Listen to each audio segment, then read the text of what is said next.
آج ہم بات کریں گے آیات قرآنی کے حوالے سے. ظاہر ہے کہ مختلف بیماریوں کے لیے آیات پیش کی جاتی ہیں تاکہ جس کو جو بھی مناسب اس آیت سے فائدہ اٹھا سکتا ہے. ٹھیک. آج ہم بات کریں گے نقص کلام کے بارے میں. اچھا. یعنی بات کرنے میں لکنت ہے، آواز صاف نہیں ہے، ٹھیک ٹھیک. تو اسی طرح کی توتلا پن ہے، جی، بچپن میں بعض دفعہ ہو جاتا ہے، بعض دفعہ بڑوں کو ہوتا ہے، تو ظاہر تکلیف دہ ہوتا ہی. اس کے لیے چند آیات میں لے کے آیا ہوں. تو ان میں سے پہلی آیت جو ہے وہ سورۃ طٰہٰ کی آیت نمبر 25 سے لے کے 28 تک. ٹھیک. یہ مشہور آیت ہے، رب اشرح لی صدری ویسر لی والی. بالکل بالکل. اس میں یہ کہ اگر کوئی شخص ٹھیک بولنے پر قادر نہیں ہے تو ہر نماز کے بعد 21 مرتبہ پڑھ کے اپنے سینے پہ پھونک لیا کرے. اچھا. تو یہ تقریباً جو ہے 90 دن پابندی سے کرے گا تو کسی بھی قسم کی لکنت جو ہے اس کی دور ہو جائے گی اور بات کرنے میں روانی پیدا ہو جائے گی. ٹھیک. اور دوسری جو ہے سورۃ بنی اسرائیل.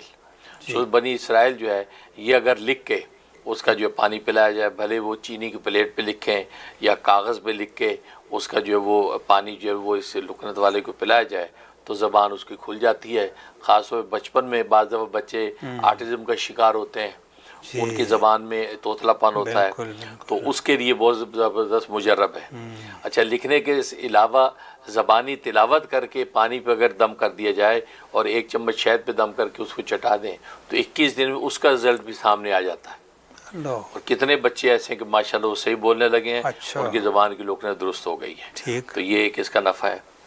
اور تیسری آیت جو ہے یہ وہی سورۃ طٰہٰ کی آیت نمبر 25 سے لے کے 27 تک. پہلے تھی 28 تک، یہ 27 تک ہے.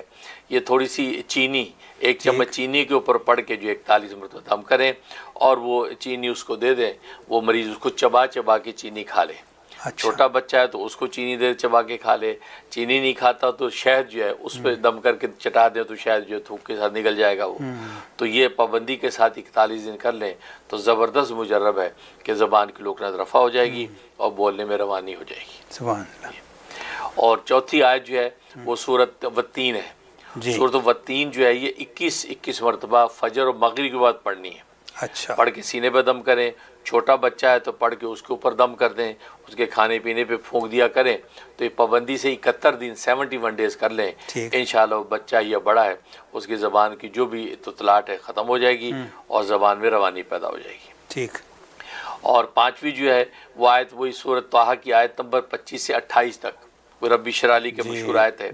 یہ بادام، یہ 3 بادام لے کے جو رات کو بھگوئے ہوئے ہیں صبح کو نرم ہو گئے تو ان کو پیس لیں.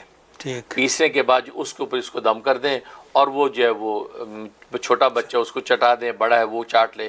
تو یہ پابندی سے 21 دن کر لے، انشاءاللہ بہت مجرب ہے کہ اس زبان میں روانی اور فساد پیدا ہو جائے گی، جو بھی لکنت ہے وہ رفع ہو جائے گی. ماشاءاللہ. جزاک اللہ. یہ آپ نے بڑا اچھا بتایا حضرت. ہمارے یہاں تو ایک کلچر ہے نا کہ ہم بچوں میں یہ توتلا پن جو ہوتا ہے ہم شروع سے ہی اس کو صحیح نام اس کا لیتے نہیں ہیں. اے پپو کی آ جا، بات پوری طرح نہیں کرتے ہیں تو بچہ تو ویسے ہی وہ ہو جاتا ہے اور بعد میں پھر بڑا پرابلم ہوتا ہے. تو الحمدللہ کہ قرآن کی ان آیتوں سے اللہ تعالیٰ اسے شفا دے. ماشاء اللہ. سبحان اللہ. جی کیا کہنے.